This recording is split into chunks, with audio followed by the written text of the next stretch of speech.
He go, we're supposed to start at 8. Man, yeah, LaMelo would. Lonzo would lock down Bronny easily. Yeah. Easily. Is he all defensive? Oh, Lonzo. He ever make all defensive? Nah. I would think he never made it at least once. I don't think he ever was. By the time people caught wind of who he was, I think he was Yeah, it already, might be. Oh, well.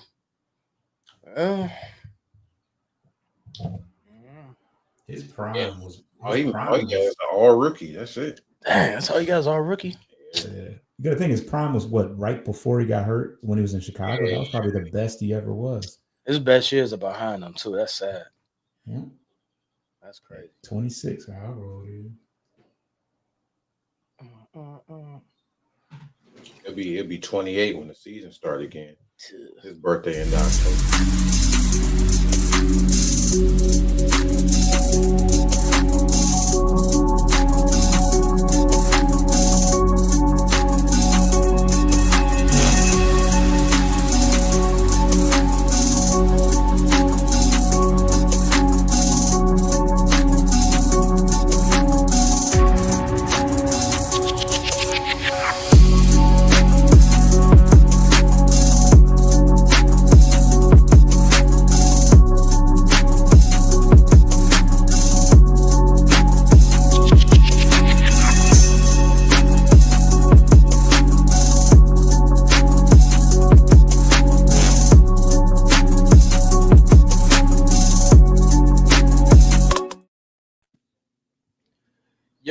Yo, we are live. How you doing, fellas? Happy, or as Tay would say, let's just say a joyous Memorial Day. Happy Memorial Day. We're living Memorial Day. I don't know, but nonetheless, I am your host. I'm stepping in today. Pay put some paperwork on my desk and said here. So here I am, folks. Representing our Frustrated Sports Fan channel. I'm Ricky Swade, the host. Introduce yourselves, Brother June Foster Tate. What up? June? What up? This is June from Bleachers to Speakers YouTube channel. Post game podcast is the basketball show. You can check us out on Bleachers to Speakers on YouTube. I'll pass it to my boy Foster. B. Foster, the other half of the Detroit sports branch of Fans First Sports Network. Happy to be here. Fellas, what's happening? I'm your boy Tate in the building. June Foster Tate sounded like he was going to be one person coming up, but I guess he's just named. That's a law firm. Wow. That is a good law firm. Named all three of us, but I'm here from the That's Rather Cavalier podcast. On the football side of things, the Steel Curtain Network and Fans First Sports Network, where we all are at, Fans First Sports Network. Yeah, just here to talk some NBA hoops and what's going on out here. Shout out to everybody. Yo, and this Zeke, other half of Sports Life and Hip Hop. We are at SLHH Pod on IG, Sports Life Hip Hop on TikTok, Sports Life and Hip Hop on YouTube. Just Sports Life and Hip Hop, Google it. It'll come up. All right. Holidays are wrapping up. I hope you guys got all the barbecue and it's also been some good basketball that's on. This Pacers and Knicks series conference finals has been intriguing. You've had a stout, stubborn coach in Tibbs who very rarely goes in depth with his bench, and now all of a sudden in Game 3, he's gone. He's playing Shamit. He's playing Delion Wright. He's going deep in the cupboard to get. He's trying to get something out of something. He was down 0-2.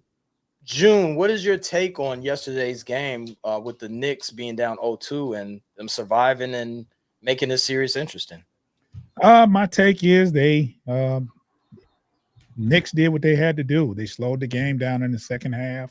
I think the Pacers scored 36 points in the second half total.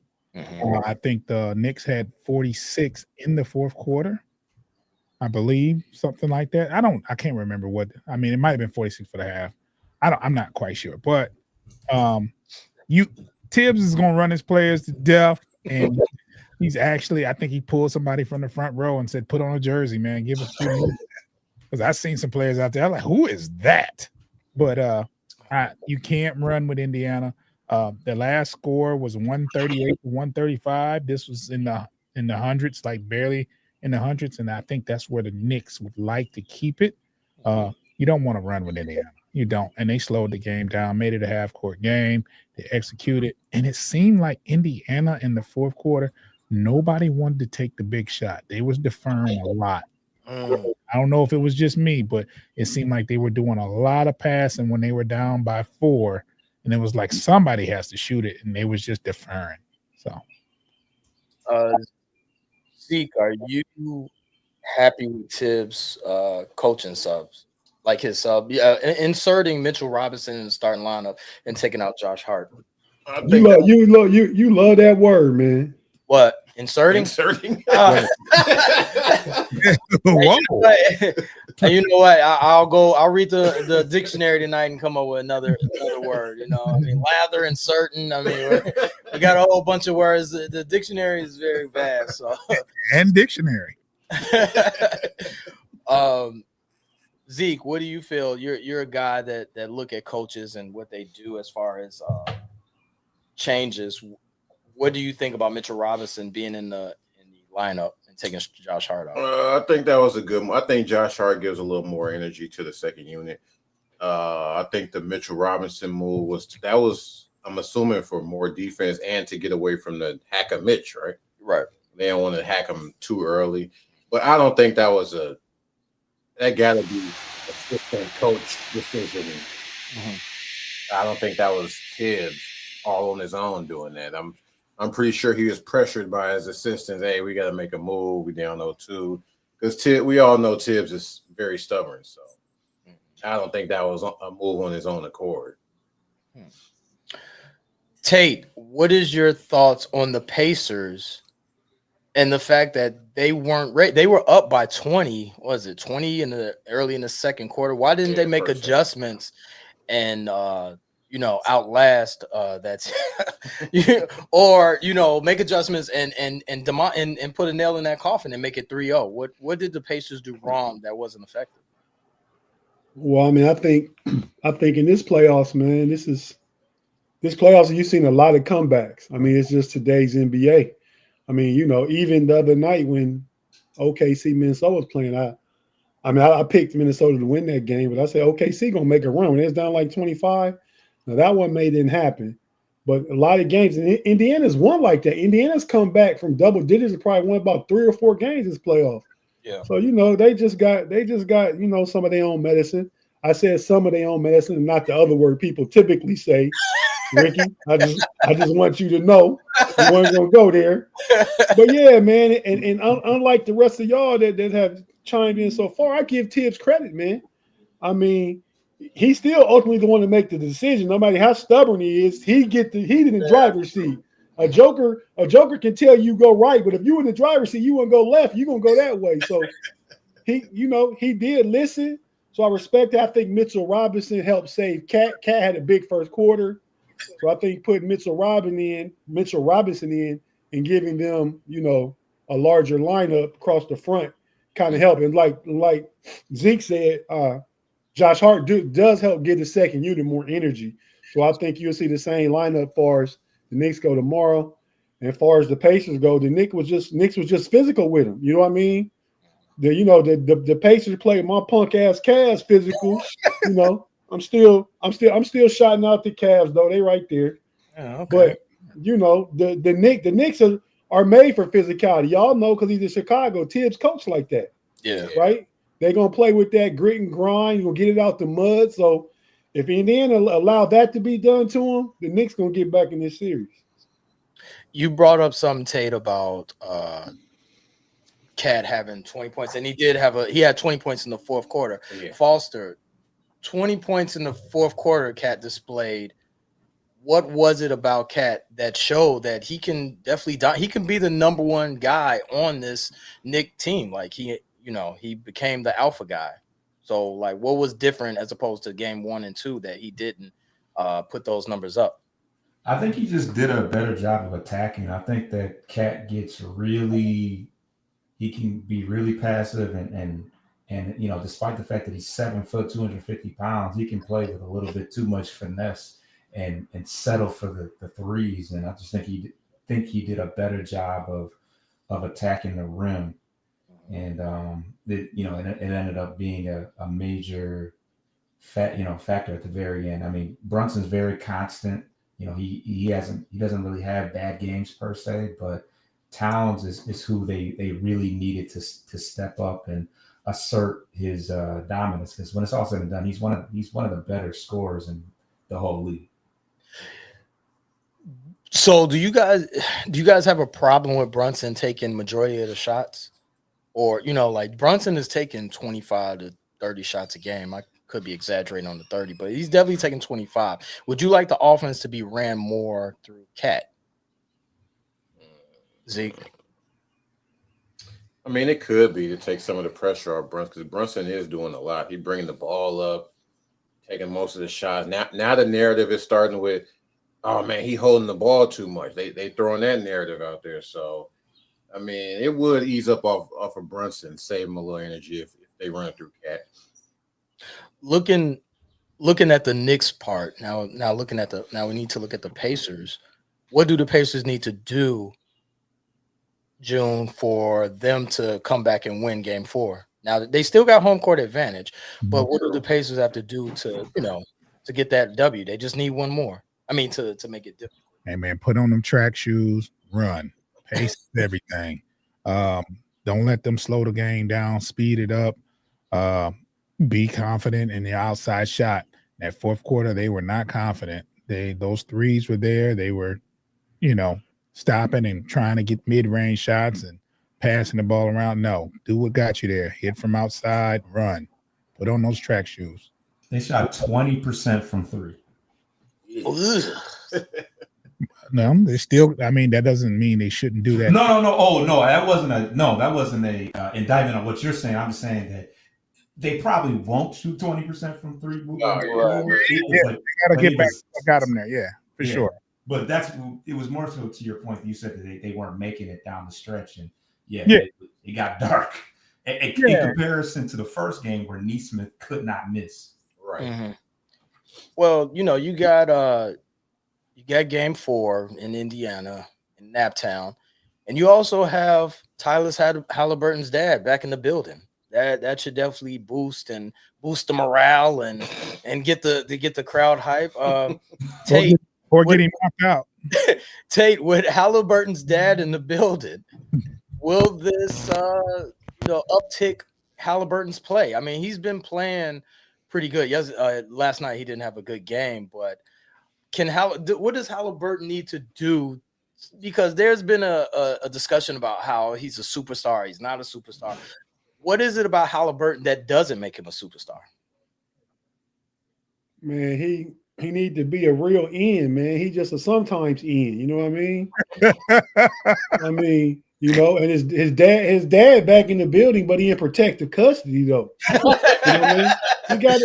He got to be in the box though. That's where he can go in the box. Yeah, he ain't courtside. Yeah, right. So to save everybody, save the league from embarrassment, save him from getting knocked out. Halliburton dad, but that's the thing with Halliburton. He too inconsistent, right? And then when he have a good game, he want to be all up, all up in the videos and all up, doing the Reggie Miller and everything.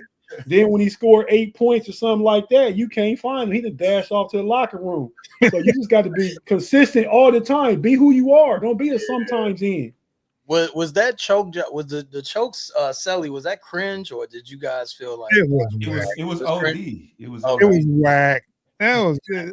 It didn't even look right when he did. I didn't really have an issue with it. I mean, once I saw that it wasn't a three, I'm like, if that would have been the game winner, yeah, that's cool. Oh, that's a cool. He didn't know it though. He thought it was a three when he did it. Yeah, he thought it was a three when I don't got a problem with it, man. That's just like Kobe, doing his MJ when he jumped up on the scores table and pounding his chest and all that stuff, man. Cats pay homage to the past, man, because some of these cats, go back with the game, and they saw that, they remember that, they want to emulate that. The fact he did it in front of Reggie in the Garden is even crazier. Oh, That part. Yeah, that's why he did it. He Yeah, pointed right at That him. part. Reggie was there. Yeah, Reggie was there. And Reggie, so and, it was a and, homage. Okay. yeah, and Reggie loved that shit. I mean, he on TNT, he can't root for him, but we all know Reggie happy to see Yeah, he that rooted shit, for man. He died. Right. I mean, Reggie kind of corny, so it's like, Yeah. There's no kinda. Yeah. Well, what is Halliburton though? no. Yeah, no, yeah. It's on brand. It's all Birds on of a brand. feather. Yeah, birds of a feather. Because his dad is Couple of ears of corn. man. His dad is outrageous. Like, In Indiana, but Iowa where the corn come from, huh? Yeah. He played at Iowa, didn't he? Who? Iowa State. Iowa State. Iowa yeah. State, yeah. Uh, In Iowa though, false. You right. Yeah. It's a lot of corn in Iowa. wrapping up Pacers and Knicks. Give me your predictions, Zeke. Game 4. Foss did point out that they shot terrible from 3. I don't think that'll happen again. Mm-hmm. But Neesmith got an injury. I think I'm gonna go with the Knicks in game 4. Knicks in game 4. Yeah. Be false. Who They you gonna got? tie it up, make it 0-0 now. Yeah. Why not just go 7 and start it Yeah, off? that like, too. yeah. June. I say the Knicks win the next game. I think it's going 7. I believe it will be. I think it's going to go 7. I got Knicks winning the next game. Tate. Moses Malone, like they say, man, 4-4-4. I'm with everybody. So there you go. Y'all not good with this. Y'all got to come up with something. I'm going with the Pacers 3-1. Halliburton's dad is coming in the building. You know what I'm saying? Whoa, that's a fine or whatever you want to call it. But he will be in the building. He'll be in the building. And I know he's on probation. You know, he's in a nice suite. He not court. How much TV time he gets? Oh, he getting a lot of TV time. Oh my god. You know what's crazy? Cat's They dad. might interview him before the game. Cat's dad is always in the building. You know what I'm saying? He's sitting courtside. You don't never hear anything from Cat's dad. Like he real chill, just watching something like low key. Yeah, dude, Halliburton, old man. Sheesh. But I think the Halliburton dad effect is going to be on. So I think is not a thing. Yes, he's from. No, I don't know if he's from Columbus, but he definitely is. That's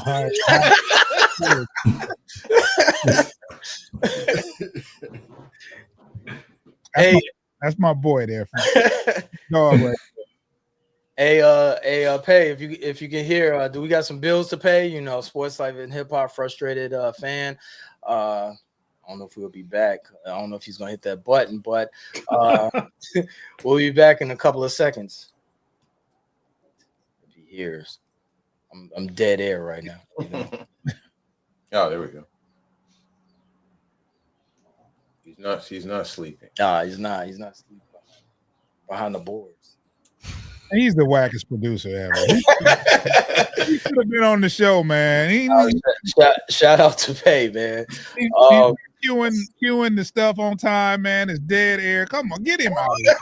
Get on the show, bro. We got a Western Conference matchup. We got the OKC Thunder and the Minnesota Timberwolves. Have you guys been intrigued by that, Zeke? Game 3, 2-1. A lot of blowouts. Blowout. National Blowout Association. Mhm. I don't know about y'all, but once I see a game is like, dude, I think last game they was down. They was up. Timberwolves up like 30. Like once I see that, I'm changing the channel, man. I might check back in second half, see if they caught up, but I don't want to see a team down 30, man. I don't want to watch that. So who do you got for game 4? Tip Tip off in a few minutes. I think the Thunder will win it. I don't think Shea is gonna have 2 bad games in a row. I think he only had under 20 points last game. Tate, is there any way that the T-Wolves can get back in this series? They're down 2-1. They got a blowout win at home. You know, you saw Randall point to his chest, we at home and all that. They're at home for game 4. Will they be able to tie it, Tate, or will they be down 3-1? No, it's going back 2-2, man.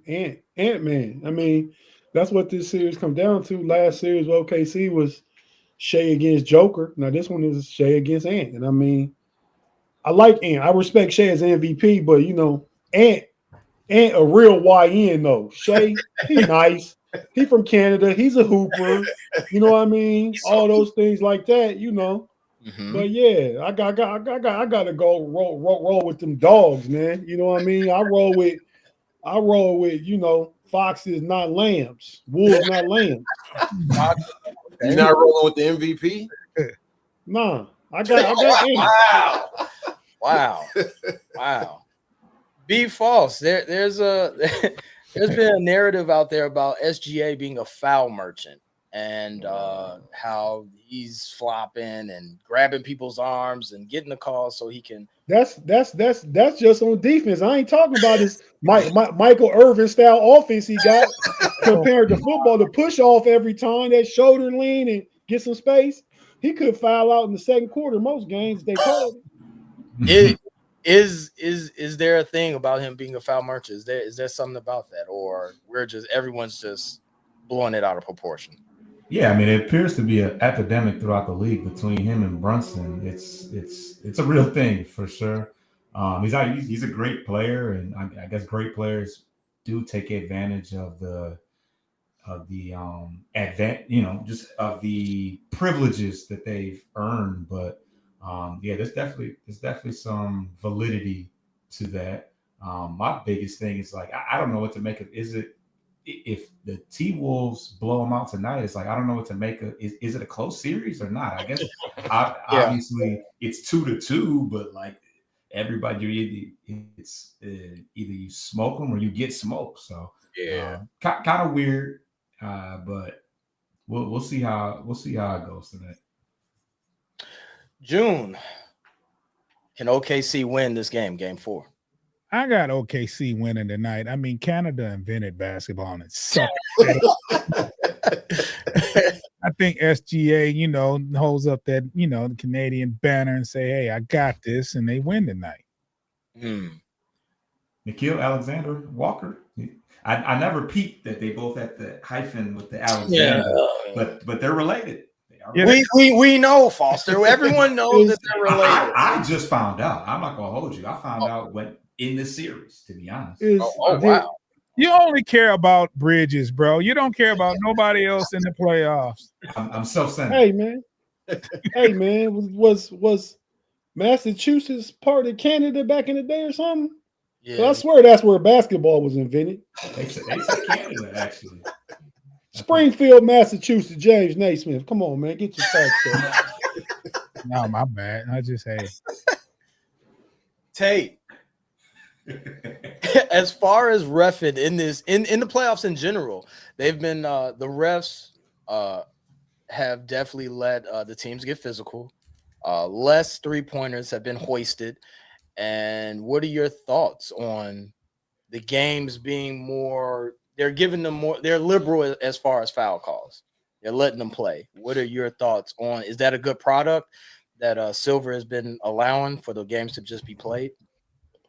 I mean, that's just traditionalist, right? I mean, it's tradition.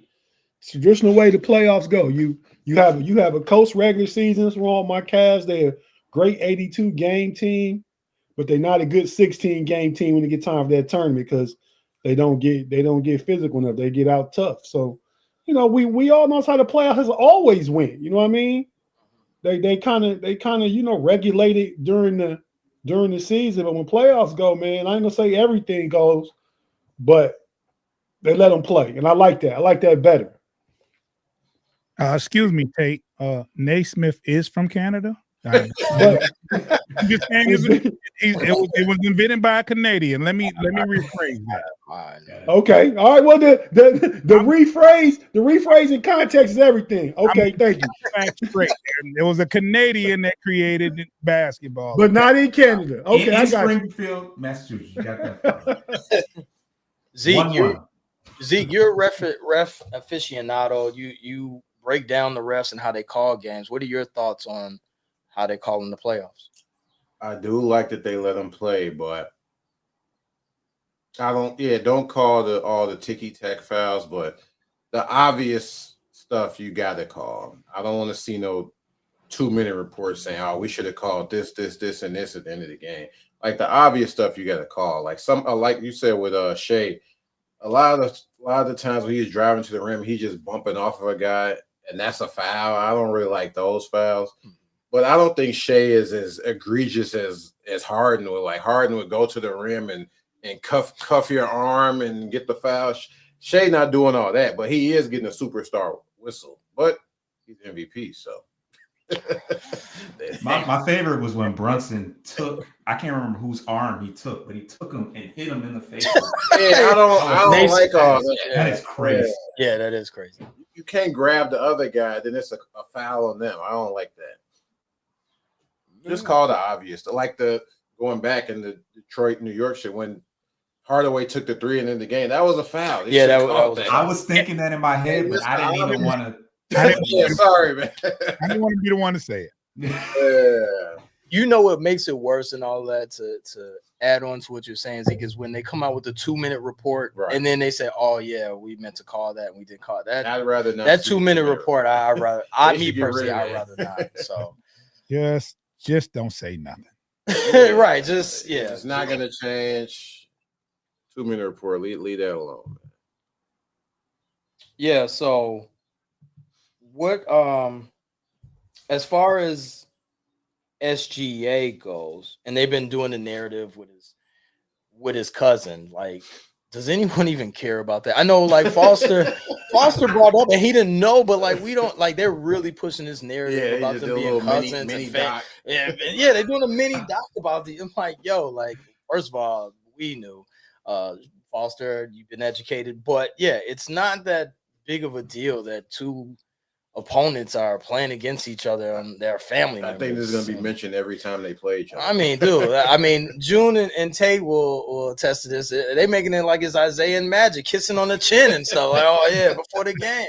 That type of ridiculousess. But I mean, the NBA is going to make it a soap opera, so if you will, and grab these storylines and whatnot. That's exactly what it is. It's storyline and content, man. Because Walker Alexander is not, or Alexander Walker. Which one is it? See, I don't even know. He's not good enough to even talk about. Right.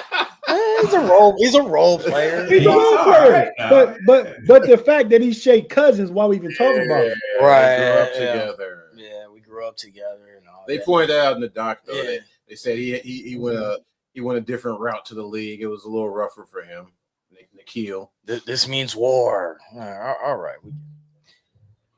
Speaking of war, and you guys have picked up picks for the what? Hey, put that comment on the screen. Yeah, John Kiss. What? That was a wild hook. Hey, y'all, Tate, you saw it, Magic and Isaiah, right? We saw it in the 80s. I glanced over. I thought it said valid for a second. I'm like, whoa.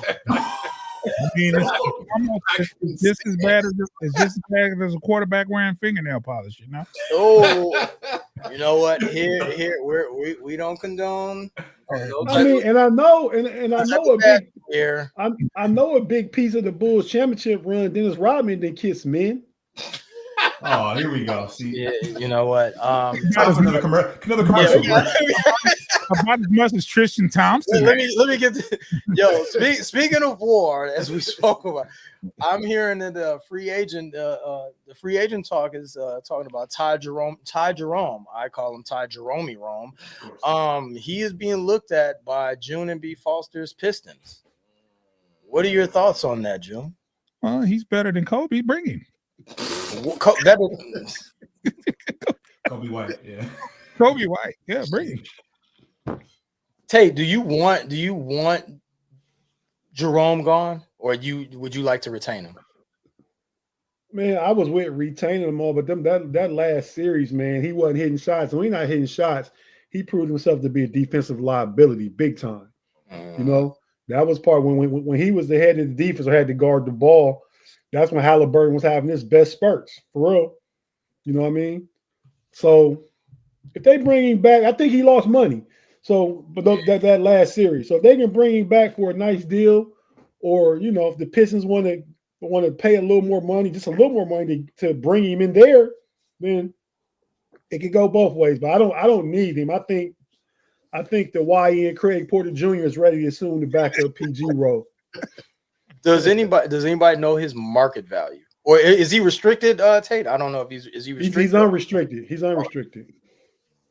What do you think his market value is? Be false. What do you think his market value?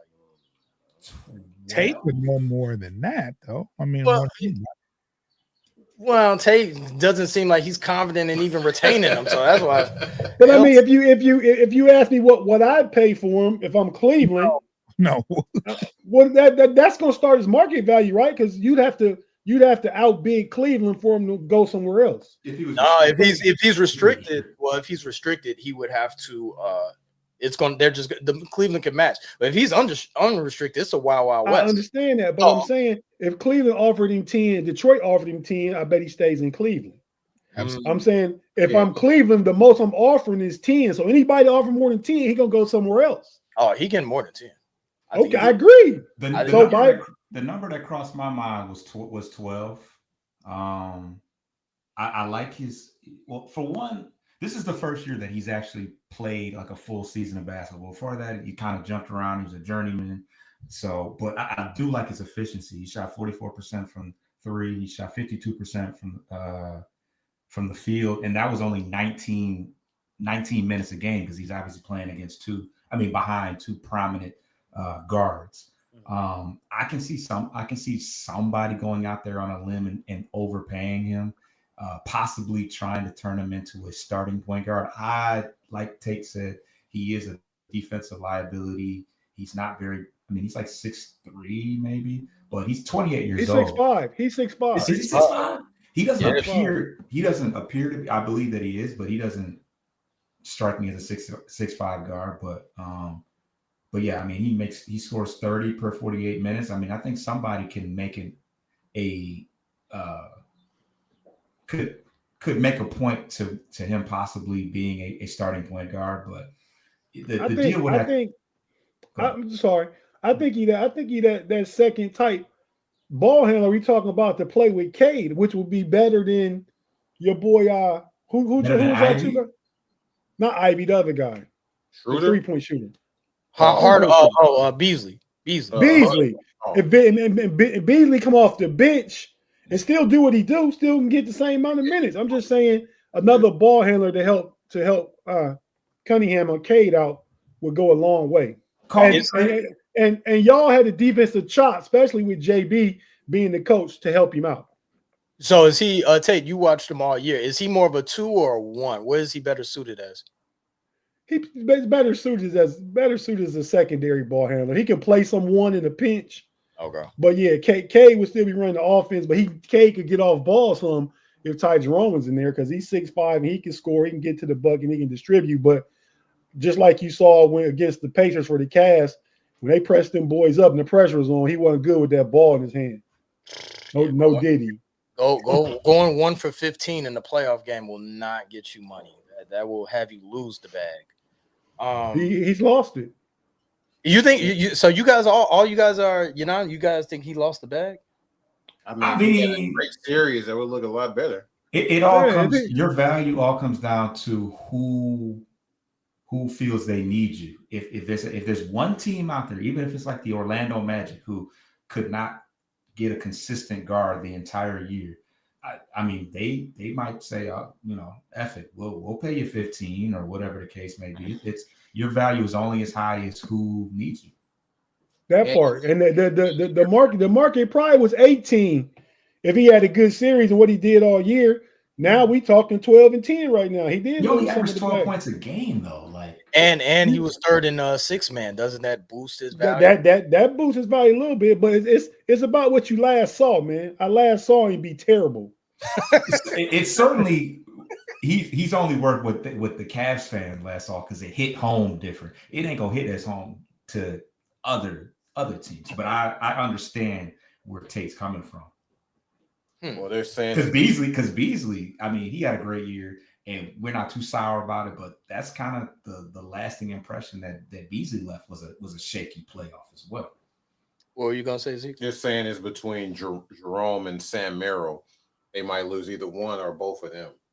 Tate, what is your So thought? would you rather Who have would Merrill? you Merrill or Todd Jerome Rome?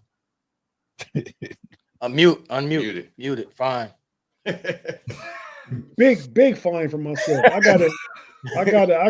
gotta send pay to fine grab it. See, if you talk to a real production manager before you go out there, you'll have some of this stuff. But nah, man, I think man, that's a tough one because they're not the same player. But yeah, I mean, cause I like Merrill. I like Merrill just come off the bench and snipe. Yeah, he's just more Kind of like the boy Pritchard for Boston. He ain't gonna, hit you with no crossover or no sauce or nothing like that. Whoa, But he'll stand in the corner and knock down threes. Whoa! That you got Pritchard's game all wrong, buddy. Pritchard is a bona fide scorer. He's not a sniper. He is I will get my shot off. Yeah, no, he's a little better ball handler. I think he played some point guard in college, but Pritchard played in the Pac-10, right? Pac-10 at the time. Yeah, Didn't he go from Oregon or somewhere? Oregon, correct. Yep. Yeah. So no, he's definitely a better ball handler. But when Pritchard come across half court and get to the bottom side of that logo, he's in range, and that's Sam Merrill. I mean, so he's more consistent. Sam Merrill ain't go 1 for 15. No.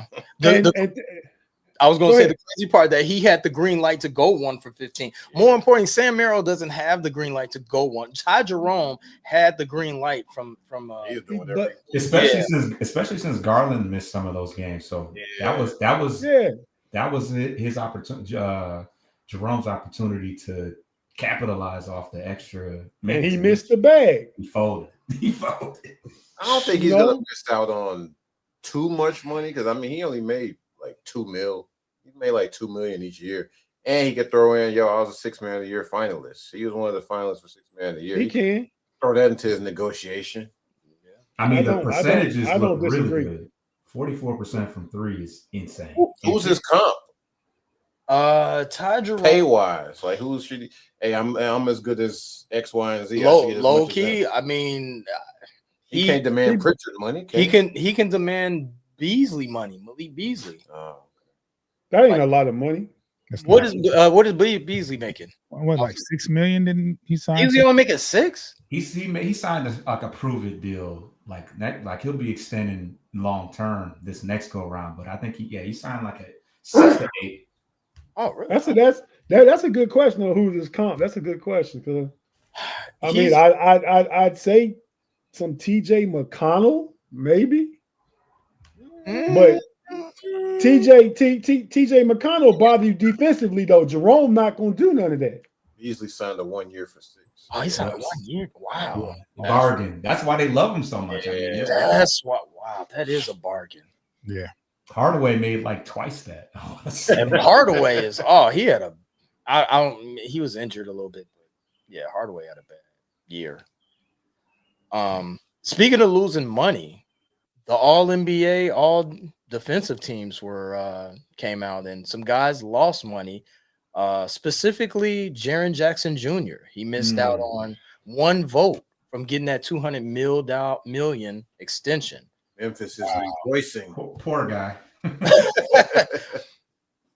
June, I want to ask you, are you a fan of these voters basically dictating the paper or the bag that you can obtain? I am not a fan of that. Matter of fact, I didn't know about the fact that that vote cost him that amount of money. I knew he was due for a bonus, but I didn't know that this had anything to do with it. So I am totally against that. 200 mil he lost. 200 mil. Oh, he lost 200. He lost 200. He could have signed the extension and 1 vote. He was short of 1 vote. He didn't make the All NBA third. He didn't make any of the All NBA teams. So he just had to make the All. Once you make the All NBA team, that would have kicked in. He would have got the extension for 200 million. I.e. SGA for winning MVP. He can get what 600 something mil. Correct. Edit. Well, was they gonna give him the Supermax? Who? Memphis. They had the. I mean, but you had the option. It's there on the table. You know what I'm saying? Like, I don't know if they would have paid. Well, that's neither here nor there because now it's taken away. Oh yeah, it's gone now. Take your thoughts on if voter writers and journalists basically dictate your bag. Well, I mean, it's how it's always been done. I mean, you know, nothing's changed. It's now they just tied into the contracts. The players know what the contract they're signing when they go into those, you know, negotiations and they sign the contract, and it's determined by the writers and all the sports media and all that stuff. So I don't have a problem with it because it's not like they changed it on him. Oh, this year he didn't get it. It's been like that. Be better. Stop being a big man jacking up threes all the time and get your ass down there and get your money, and you would have literally got your money. Oh, so You know what I mean? so you're a non-union guy. Okay, I get it. What's that take have to do with not supporting the union? Well, no, I'm simply saying that you're letting them dictate if you should get the money. It should just be your play in general. I would my take, but Well, your take. do we gripe against the Hall of Fame voters? I mean, the Hall of Fame is the same way, That ain't really affecting your money though. Yeah, but the players signed the contract. They don't have to agree to that when they sign the dotted line. Good point. Low key, that's why Zach Lowe, he gave up his vote. He was like, I don't like my vote determining their money. So he gave up his all NBA votes and all that. He said he didn't like having that pressure on him. Oh, I think he's like the only guy that's admitted to doing that. Like, yeah, I don't want to affect their money like that. Nah, I give up my vote. It's still it's a bunch of people in media that vote. I know they don't be watching like that. No. You're affecting somebody that's making so much more than you. It doesn't matter. And if you're an NBA player, is that going to incentivize you to, hey, let me send Malika a fruit basket or something? She give me a vote. Hey, you should have kept his vote, man. Could have got an extra fruit basket. Well, I mean, it's really a lose-lose for the players and the beat sports writers. You know what I mean? Because like Zach Lowe got out. I mean, what's that do for Zach Lowe? It saves him from he don't have the vote and the you know the prestige that come with being a all NBA voter. Yeah. But now he ain't gonna turn no players off. He can get them interviews and stuff like that because he didn't vote against me and I didn't get my bag. He don't even vote, so I'm gonna talk to him. So Random. I'm sorry. Does Sham get a vote? Does anyone know if Sham gets a vote? Zeke, I know you. I'm pretty sure you do. I don't know. I would think though. I mean, since Woj left, he's the biggest thing in basketball NBA media. So the opposite of Jaren Jackson Jr. is SGA winning the MVP, being a foul merchant.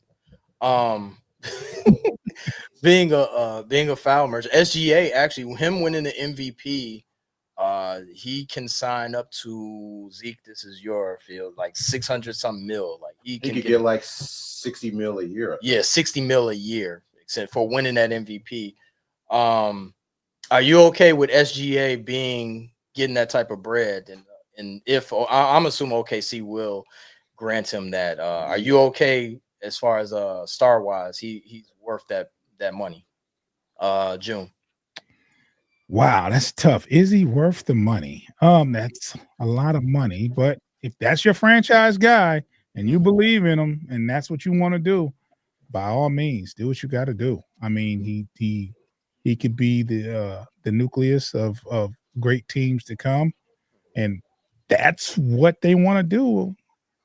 That's a lot of money, though.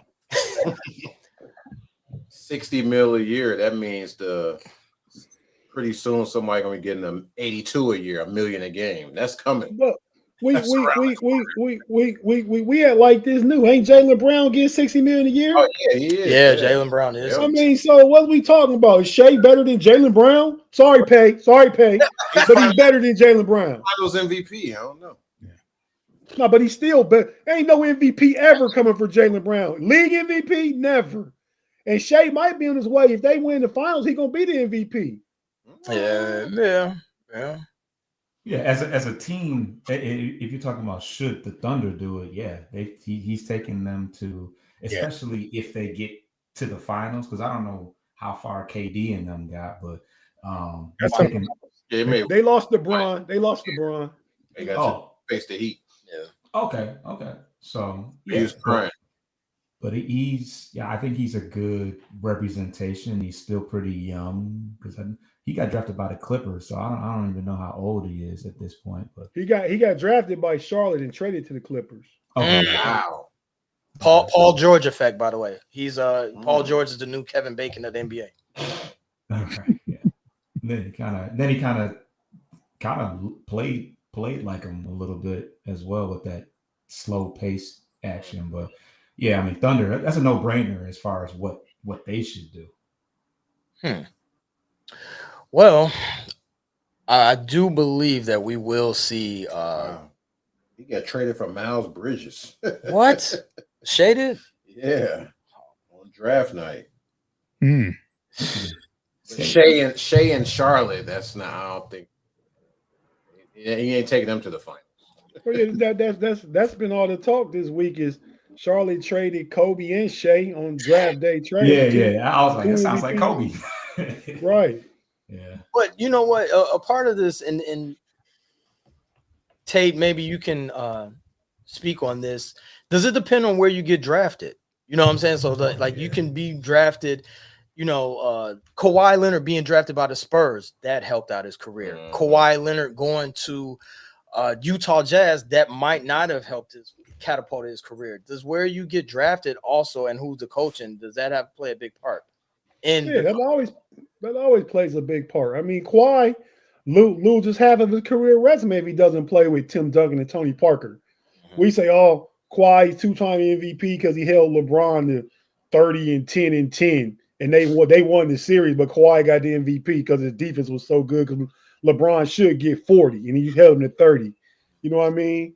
I mean, then when he left San Antonio, because he got hurt, then he was always hurt for a while, so half Kawhi resume wouldn't be there if he did get drafted by the Spurs, then play with Duncan, then play with Parker, then play with Ginobili. You wipe out his first half of his career, then yeah, he'd still be a dog, but he wouldn't have the complete resume that he has. He got that from being drafted where he's drafted. I bring this up because the narrative also this week with the Pacers and Knicks is that Halliburton was passed by so many teams, and that he was, I think he was like 12 or 13, correct edit. But could have been a bull. He could have been. Everyone says he could have been this. He could have been that. But could have had him, Draymond. Yeah, but coming out, no one knew what Halliburton was. In fact, Sacramento had him and did not. They weren't happy. Well, they got him for Sabonis, which I think is one of the fairest trades. One of the decent trades that one can make. Both got a shirt on their back, as much as possible. But Halliburton, would he be the player that he is if he was on Sacramento still? I mean, part of it is that they chose Fox over him in a sense. They didn't think that they would work as well together. And I mean, Fox did okay for himself. I mean, they did get to the playoffs. What, just one time or twice? With Halliburton? No. This was post Halliburton. Oh, okay, yeah. The play. So I mean, so it's tough. It's tough to say. I mean, the Kings did all right for themselves. In a lot of that was it. You got to attribute to Sabonis as well. So I don't know. Tough to say how they would have played had they been side by side. Because I think at some points Halliburton was coming off the bench behind Fox, but this was when he was a rookie, so he was. I think that was one of the better trades as well, along with the Luka Trey trade. I know we all know that Luka he's better than Trey, but I mean Trey is no slouch as well. Sabonis for Halliburton, that trade was also, I think, in my opinion, a good trade. Pacers fans might have been mad at the time because obviously Sabonis was more established at that point, but I think they're happy because a lot of it, part of it was because they didn't. Miles Turner and Sabonis wasn't gonna mix well. So right. There was a lot of reasoning to that, but whoever their owner is, I think people can salute them for that. I mean, and both teams, and we talked about Kawhi, and depending on where you go, Tyrese Halliburton went to a place where he fits in. If their plan was to run and get all these athletes and do all that, he in the perfect place. If he was in a place where it was come down, set up, you need your point guard to play heli D and all that heli defense. Let me say heli defense. Whoa. I thought he was.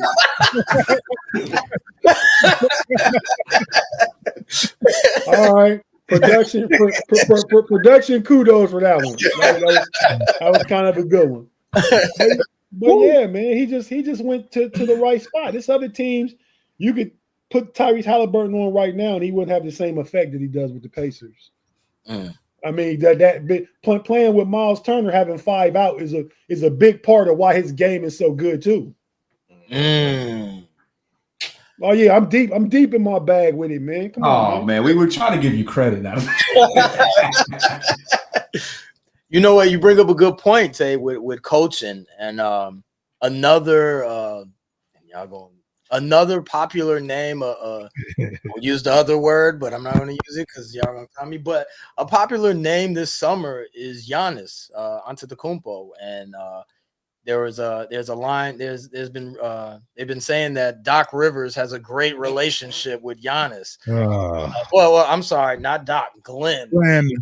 Get good relationship with Giannis for him to stay.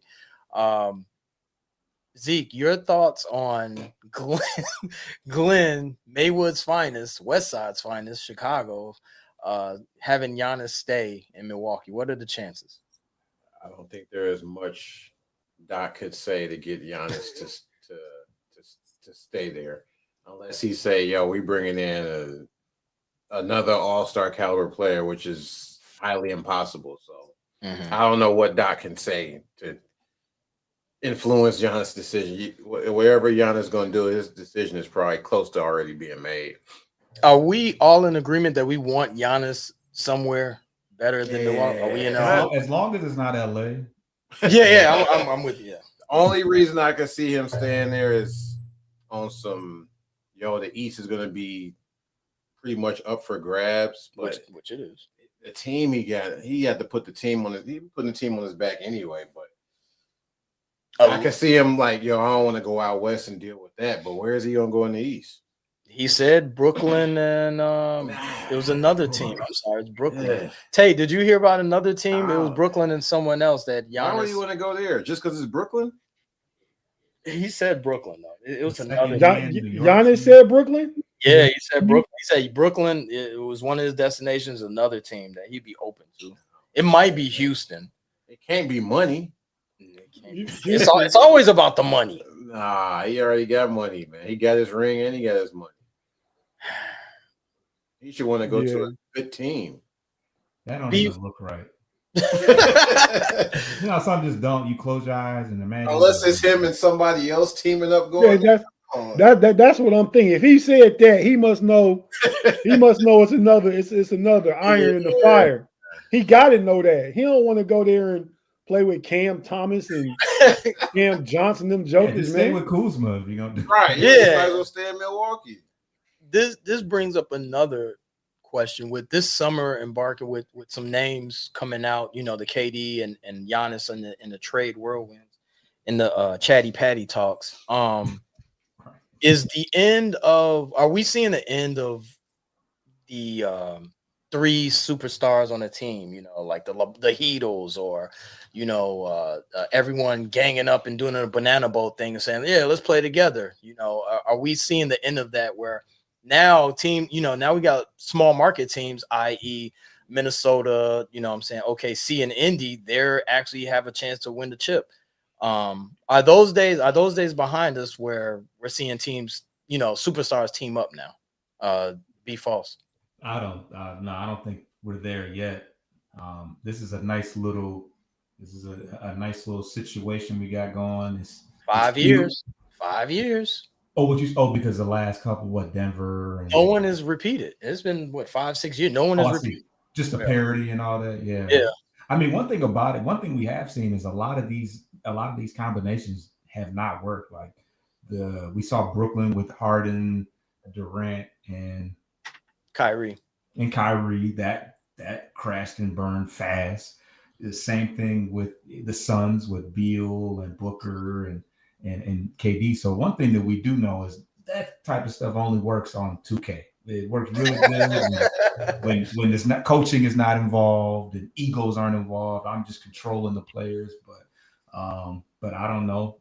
I think that the money is still regardless of whether or not these teams are winning. I think it's still good for marketing and all the other whack shit. June, are you happy with the parity that's in the NBA?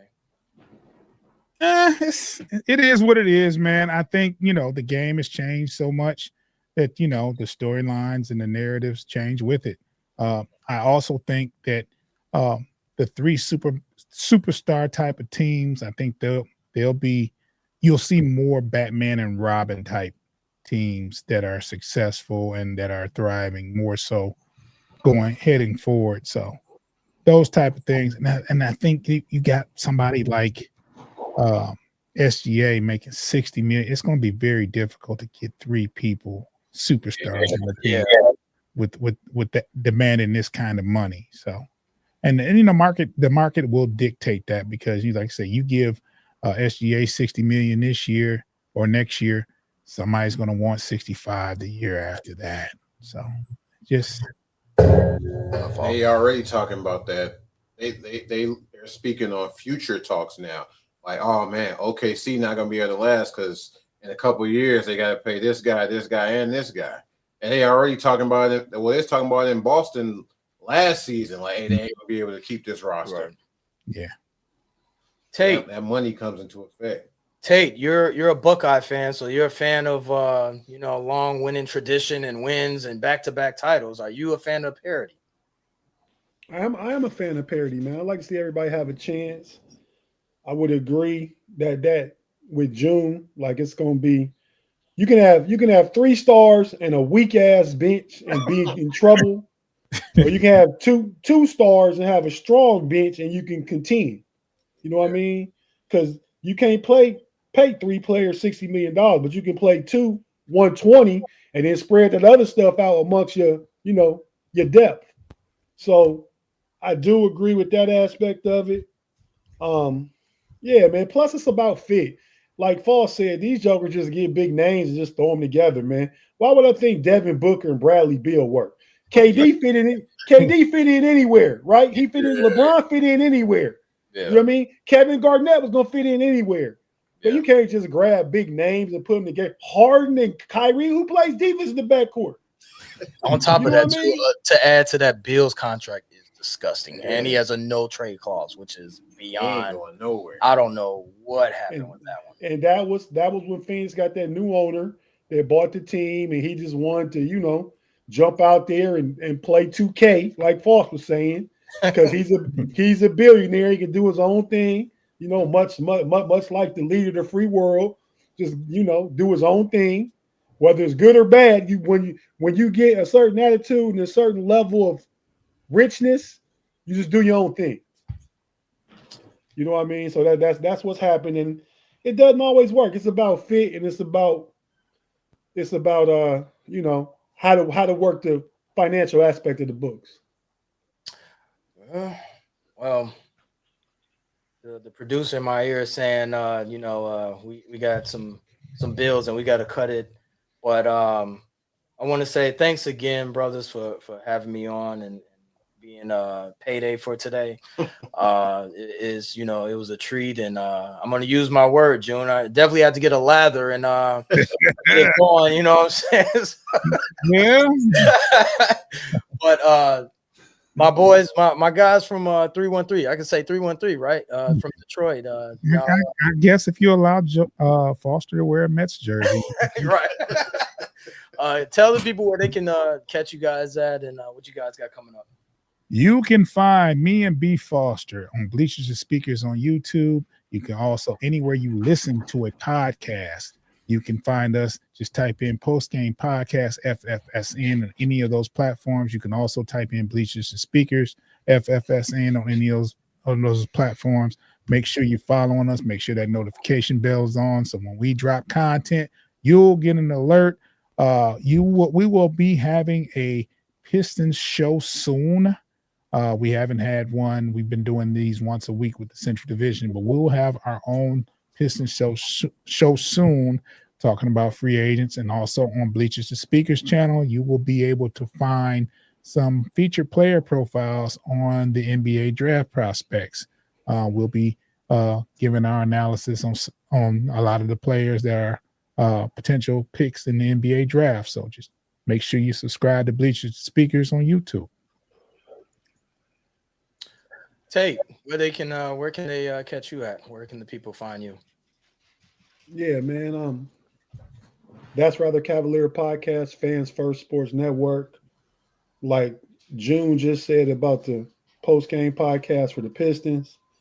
It's not much work to do when your team's not playing, so we haven't done much over there. We participate in the Central Division Showdown podcast with the homies from Sports Life and Hip Hop, Zeke and Rick.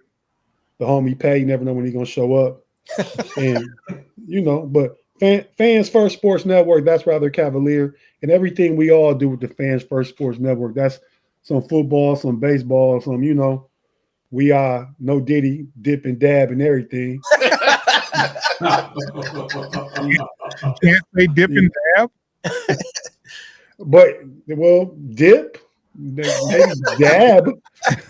Never mind. I don't know, but I want to because and I get it. This is a paid production of Frustrated Chicago Sports Fan hosting us today. But I want to shout out the homie Cade Cunningham, third team All NBA. We didn't talk about it.